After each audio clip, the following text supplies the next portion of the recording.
different from, say, the University of Calgary, which does deep research and better patent it. You know, I've come across maybe 2 in 13 years that have something patentable. So we don't teach them how to patent because that's just going to slow them down. When they hit something that's patentable, they can learn it. And you know, one thing I say internally, hasn't got me fired yet, is we don't have a monopoly on education. We have a monopoly on degrees. And as soon as the world doesn't want degrees, we're in trouble, or at least our bosses are in trouble. And I think we've all are building or have built programs outside of the slow-moving, you know, any private sector person knows one of the first things you have to do is make sure you have the right people in the bus, in the right seats. Most universities, you don't even get to change the people in the bus. Never mind move them around in the seats. So we live in this world of extracurricular largely. There's a role for classrooms. Classrooms are great at teaching you tools and even skills, but mindsets, I think that happens over multiple years with multiple touch points. It doesn't happen in 4 months. It doesn't happen in 1 year. Thanks. And just to build on that, Ray, mindsets are also a result of building communities. So having your peers together in the same space, living experiences, sharing, talking about what drives you is a really great way. So you talked about you know, connecting and reaching out, Melissa. So you know, the first thing we do is say, are you on LinkedIn? Are you following people on LinkedIn that you want to emulate, that will share their successes, their challenges, the things that keep them up at night? So those are really cool things. And just to build on Ray's point, my favorite saying is that when you come to the Hunter Hub for Entrepreneurial Thinking, you know, if you fail, the worst thing or the best thing you get and the worst thing you get is good advice. So there's no impact on GPA, there's no impact on prerequisites, there's no impact. So imagine that you're in a university or a college setting and you know, it's okay to fail here? And the answer is yes. So that's a very unique kind of place within the university and the college that we sit in that allows us to do exactly what Stan talked about, which is experiment and, you know, try it out. And you know what? We'd love for you to fail because failure is just one step closer to success. So getting them out there, getting them networked, building them into communities are really the kind of the 3 keys that you just heard from my colleagues about how do you set people up for success. Thanks for that. I just want to echo that. Like, I had a conversation with our provost, who's like the number 2, the COO, and I said, do you realize the only way to get a scholarship is by getting a high GPA, right? High marks. How do you get high marks? You take courses you're good at. So we tell them to explore, we tell them to try new things, but we're only going to reward you if you have a near perfect GPA. And he was totally confused. I don't think I won the argument. And well, it wasn't an argument because he's my boss's boss, but it's we have this luxury of letting them try and fail and not, you know, impact the only thing that matters in their life when you think about it, right? When you're that age, you know, all you care about is marks, and that's demented, to be honest. But unless they're going to grad school, unless there are reasons to get good marks. I've been called out on that a few times. I can't get into med school, Ray, because you told me marks don't matter. So be careful what you say. But it's such a good point, right? That's a luxury we have that most roles inside universities don't have. And Melissa, in the green room, you were talking about your education post. Want to share a little bit about that? Well, I used to be a first grade teacher before I started my multi-million-dollar international brand. So my education was by failing in the company, which costs a lot of money. So I wish I had gone to post-secondary, where the only problem with failing is that I was closer to success instead of losing millions of dollars, because that also hurt. But curious to just ask everybody here too, has there been anything in your journeys, a skill or something like a support that you were looking for that you were surprised when you started in your journeys? Is there anything that you wish you had known before you started? We're dying to throw the blue cube, so somebody raise your hand. There's a hand up at the top, 2 hands at the top. Awesome. All right, I've got the mic here. Mark. Hey, Guy, how's it going? Good. Honestly, properly understanding governance for long-term growth. That is probably the biggest thing that we went through 5 accelerators before one of them touched on it, which was crazy. Can I ask a question while I have the cube? Absolutely. Amazing. So we moved our business here from BC to Alberta to get a part of this movement that's happening right now. It's been a great fit. One thing UBC knows is that I love to give back, and so I am part of their programs. And one key piece is like that communication, and the amount of emails to just like get something organized drives me nuts. So that's a pain point I've been working through there. And then if this kind of goes to a conversation in another room that says one of the benefits is this improving relationship between academia and industry. So I'm curious, how are you guys evolving that, and what are kind of some key pain points that maybe people in the room can help solve? I can kick that off. And one thing about improving the relationship between private industry and academia is through mentorships. So I'm sure we all have them. I know we're fortunate to work with the Rotary. We work with an RBC. We work with a few companies, and we match up successful business leaders with our students. One of the challenges is it's for a lot of our learners that are so stuck in that grade first mentality, they either don't have time or they don't understand what happens after they walk out of our four walls. So the go to get a mentor is one of those things you realize when it's almost too late that you need it.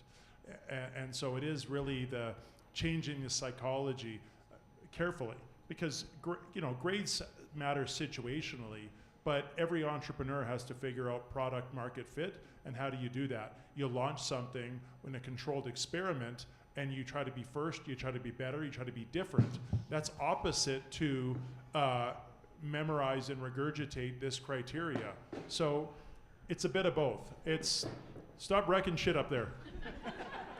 This thing is like it's Lego.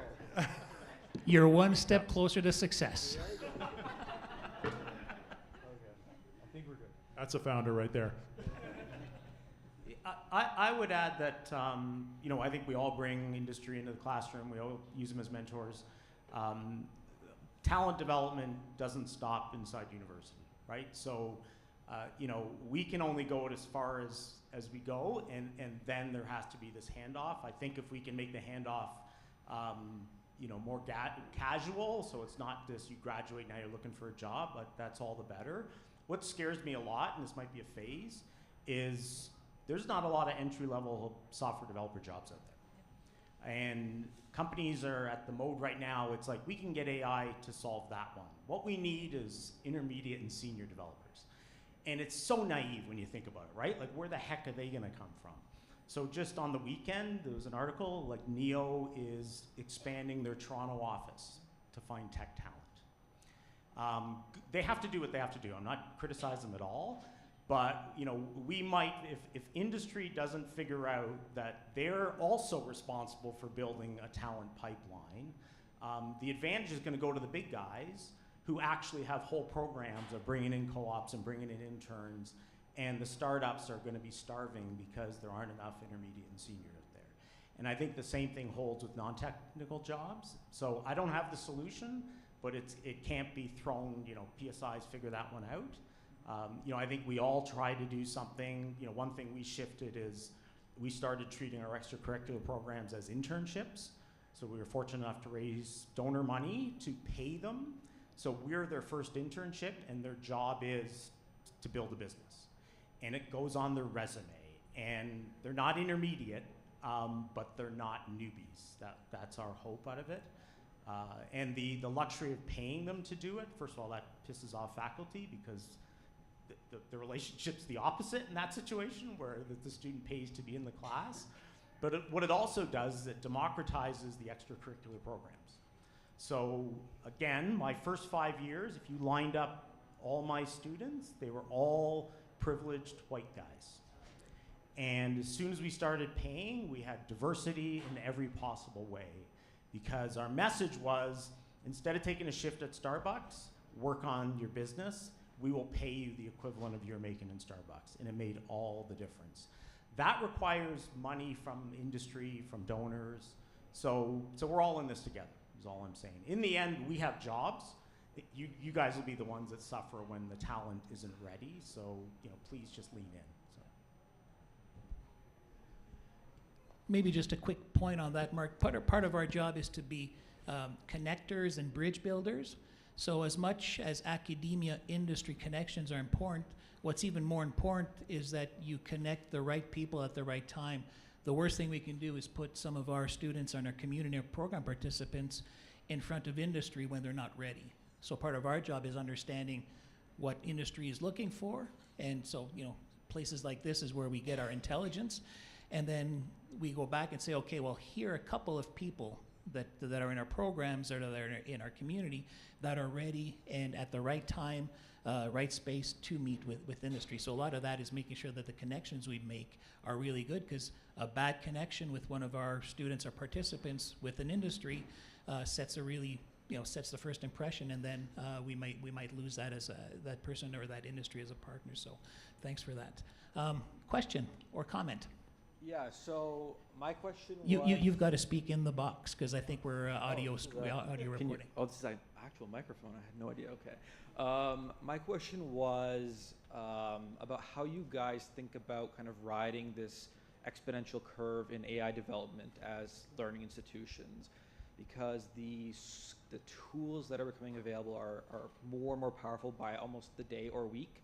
So how do you think about kind of staying on top of that when what a first or university student can do nowadays with the proper tools can be quite remarkable?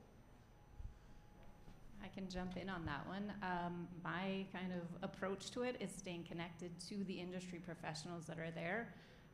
Somebody that we work with, he told me he spends 8 hours researching, listening to podcasts, understanding the software, the tools, the AI, the VR, everything that's coming.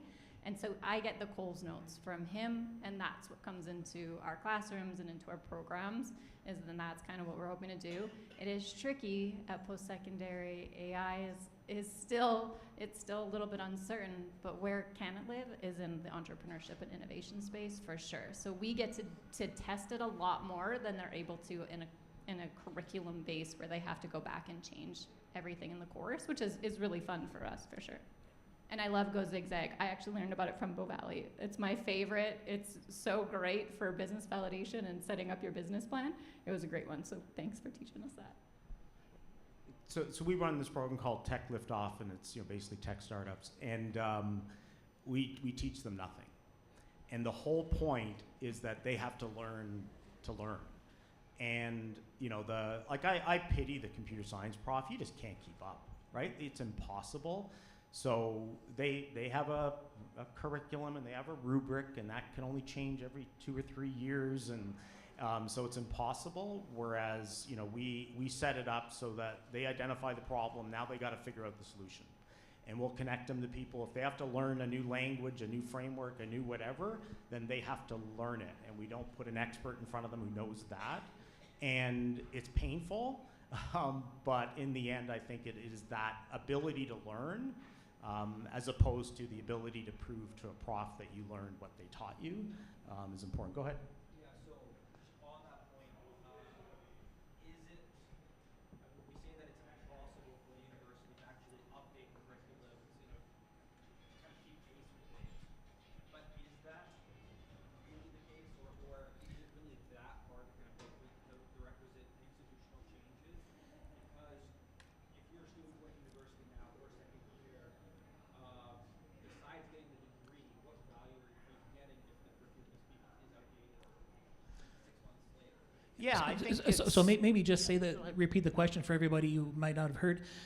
Is it really the case that universities, colleges can't really update their curriculum at the speed at which the exponential change for AI is happening? And so, if that's the case, are we devaluing degrees or not, or how do we do that? So, Ray, and then. Right, let me give the quick answer from my point of view anyway. Would you pay $800 to learn a tool? Because that's what they pay, right? So I think we're not necessarily in the tools business, because the tools always change, right? So as long as the concepts are similar, these pivots we're seeing with AI are really different. Like I think It isn't like, in marketing, you don't decide one year you're going to teach TikTok, and then the next year you're going to teach whatever comes after that, and then the next year you teach the concepts around marketing strategy, and the tool sets will always change, and they'll use one tool set, but it might be out of date. But it's that whole, do you spend that much money to learn Excel? Like, that's what you do online. So I think we just got to be careful on what we ask a student to sit in a classroom for 4 months and learn and pay a lot of money for, because the true value is in the way they think and the way they learn, not that tool. Tools are easy.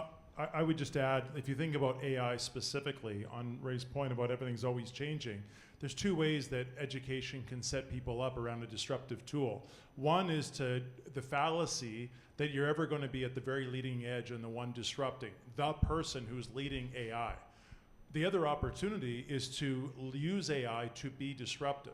So you can either be the very first who knows it all and is the one creating the change, or you can put on that entrepreneurial, innovative hat and go into your business and say, look at my website, look at my 3 competitors, how do I differentiate, what opportunities might be available to me? Like, there's a way to use AI to be disruptive where you don't have to be the world's leading expert in AI, and I think that's the bigger opportunity that we collectively have for our students. Anything, Melissa? Or? Just curious, how are you feeling? You're smiling, so that's a good sign. It's just a very interesting point in history. And having kind of recently gone back to school, and things haven't changed all that much. There's just a lot of thoughts that go through my head, given how fast Yep. kind of this intelligence explosion is moving. So there's a lot of opportunity, but there are also a lot of concerns. And those of you who were here yesterday, there was a panel on AI with Danielle Gifford of PwC, who's an AI thought leader for Calgary and for the country. And she was having a fireside chat with one of the Haskayne School of Business professors, Mohammed Kayani, who is actually himself a disruptor on AI disruption. So he's actually not waiting for curriculum to change and academic programs to change. He's actually implementing that in the classroom, and it's about being critical thinkers about how you use AI. Go learn the tool, but don't use them blindly. And so there's more and more of that, and I'm sure there are instructors and faculty in all of our institutions who are saying, yeah, I have to move at the speed exactly for the reasons that you've described. So thanks for that question. I think I saw a hand up. Right here. Yeah. I don't need that. Okay. That's actually good to have. Yeah, we're recording this. Kim is 6 for 6 so okay. far in throwing the cube and doing swishes, so he doesn't want to lose that record. It's remarkably light. My question is, are any of your respective schools and programs focusing on now defense, talking about dual use, all the new buzzwords coming out of D&D? Do any of you have a program started around that? Yeah, well, I maybe start off. So we've put together a large team of researchers, faculty members who are putting together a large multi-year initiative on dual-use technologies that includes technology around cyber, around quantum, around aerospace, around drone, around AI. But bringing in people who are also from our School of Public Policy and economists and psychologists, because the big challenge we're going to face as a country is dual use means literally military, right? And so the challenge is there a social license to get into that as a university or an academic institution? But dual use means that there are many applications. Dual use has been around for 100 years. The question now is, how do we put guardrails or safeguards around how we develop that within academic institutions and how we do it for public good and for social good? But certainly, more and more of the students and participants at the Hunter Hub that we see are now interested in defense, interested in secure communication. So there's a growing wedge of startups and founders who are really understanding that this space for the next 10, 20, 30 years is going to be a space that's going to have phenomenal growth. And so they want to be either ahead of the curve or at the bleeding edge of that curve. This is going to be day 3 for me. I'll get back to you tomorrow. But I know we do have an amazing school for advanced digital technology at SAIT. And I know these conversations are being had, so excited to learn more and learn from what everybody else is doing too. That's a good question.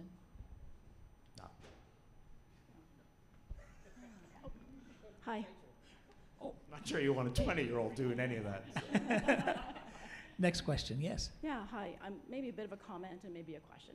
And I think it goes back to what Ray said earlier around we're seeing software engineers at the entry level having a hard time. I have a number of them reach out to me. I primarily work with small, medium organizations. I have a history of working in extra small, medium, large, extra large organizations and start my own organization to really help. And so with that, certainly seeing that happen. The question I have is in regards to the education system, which is really the lever where people learn, and I think education is about learning how to learn, that takes you for the rest of your life. What I have an understanding of is when we talk about entrepreneurship and those initial stages is really where cultures form. So if we're talking about what a business looks like in the future, the question is, are you talking about, and I'm pretty sure you talk about what a CEO looks like, what a COO looks like, they might need some marketing, they might need a financial officer, but is the conversation surrounding what their technology teams look like? Because I can say today, in regards to particularly, small organizations, the understaffed technology teams that are out there, are we actually giving them the skills to understand what they need? Because the reality is today, 15 years ago, we wouldn't have said technology rules, and I say that very, very respectively, but the reality is it does. Whether it's OT, it's IoT, it's technology in corporate systems and business systems. So are we arming them at the entrepreneur level to be able to understand when I scale my business and I move up, when do I bring in a fractional CIO or a CTO? When do I start bringing in those managers of technology, those leads, and build the same competency and opportunities in technology as we see in business? Because today, it's as important for technology to understand business as it is for business to understand business. So spot on. I can kick off just because I think some of my colleagues are going to have greater integration of technology at the onset. For us, one of the prime, lessons we try to imbue upon our potential founders is self-awareness and humility.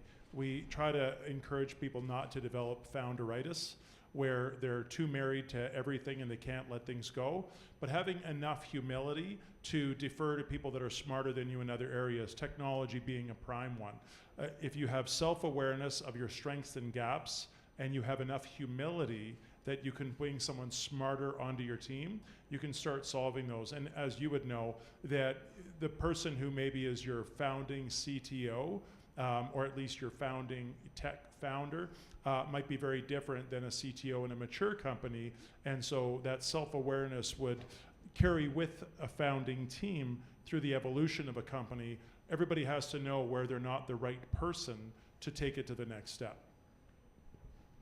Yeah, great point. I think there's, again, there's only so much you can do inside a university. Like we have a course on growth.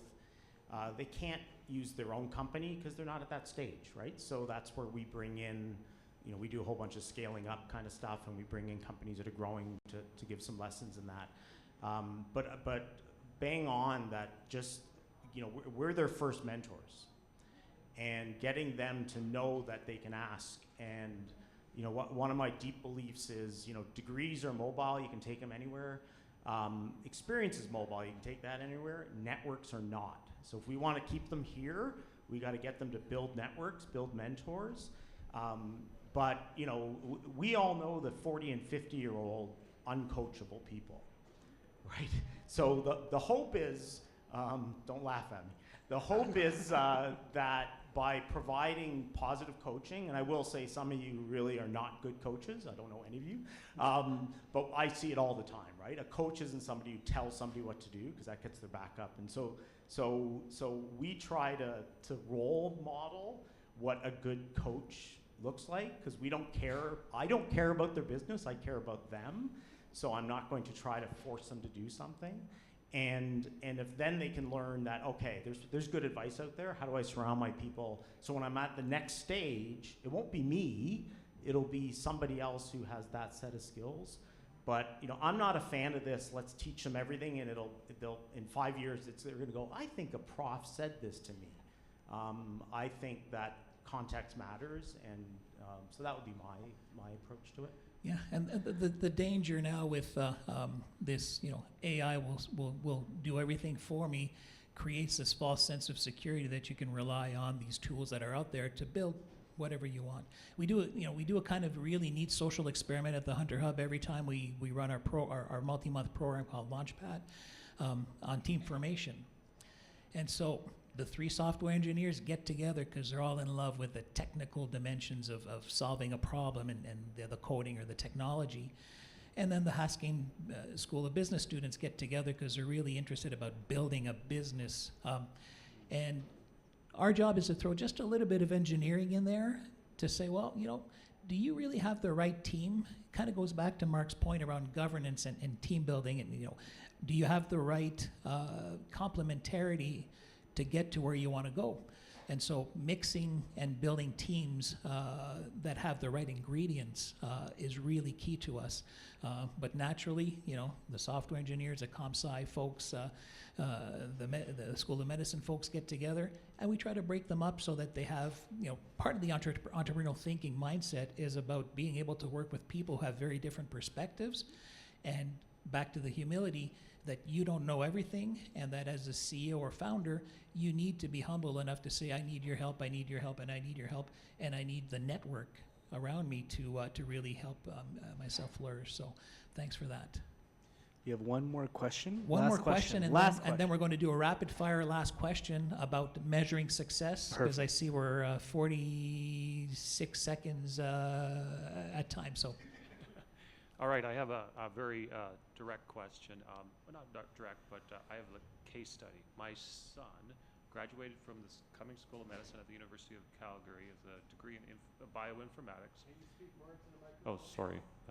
My son graduated, and now he's in his master's program in computer science at the University of Calgary. I just had a conversation with him last night. We were sitting at the dinner table, and he's very worried because he's looking at the job market, and he as a student who is, he's a all Canadian athlete as well, so he is having a hard time getting into it. And the key is, I'm also a computer scientist, so it took 10 years for me to get my bearings and be able to program, you know what I'm saying?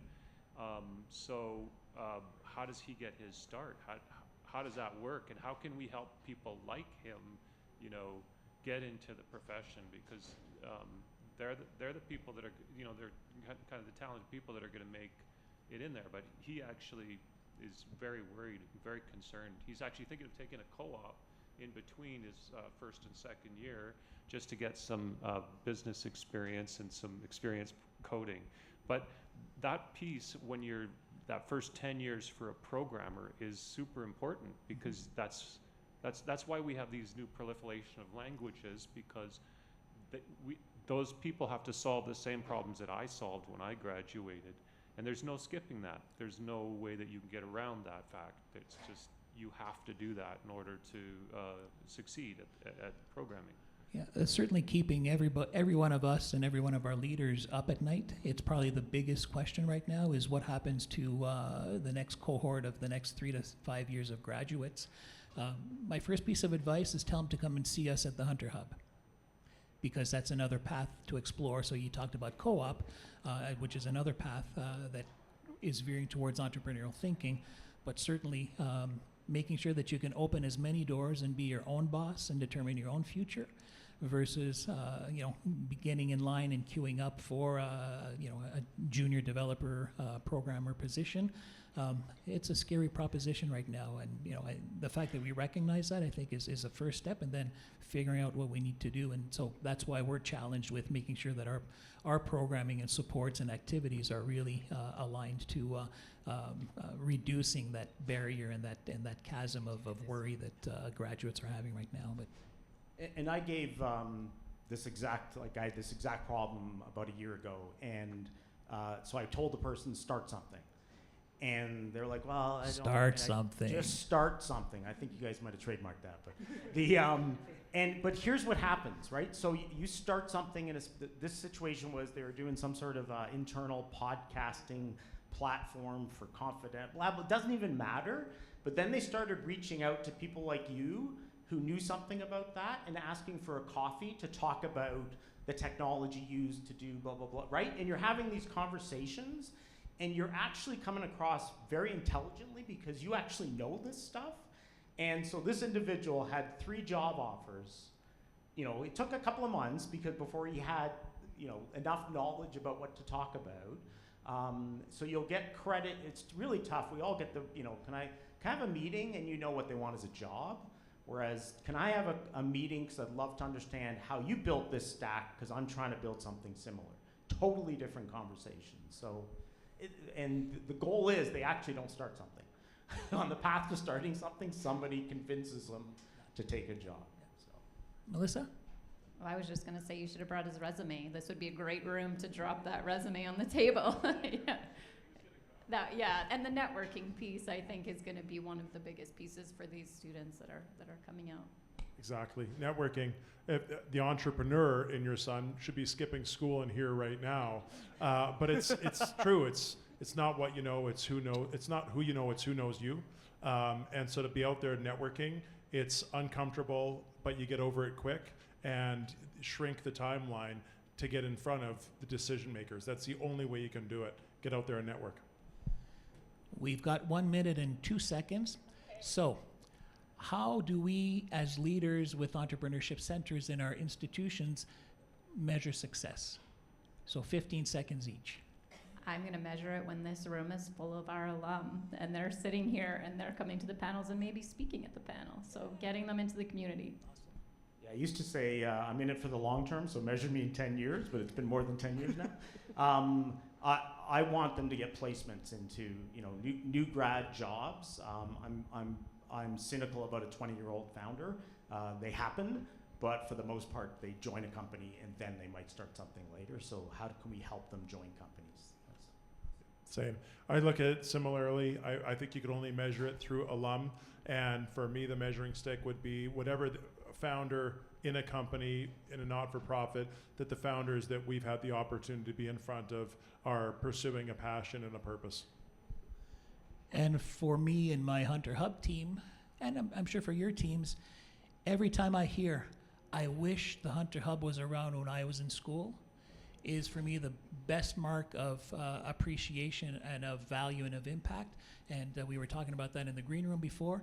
So being here today, or 10 or 15 or 14 years ago, as Ray was the old guy, you know, the fact that we're helping build the best entrepreneurial talent pipeline in the country right here in Calgary, you know, is a combined effort of the 4 of us. And we're just opening up a new chapter in terms of collaborating between institutions and sharing knowledge and expertise, which we've not necessarily done a really good job of in the past. That's the new chapter of the entrepreneurial ecosystem. And just watch us, because we are just about to start something. So please join me in thanking the panel for really engaging, and thank you for your questions.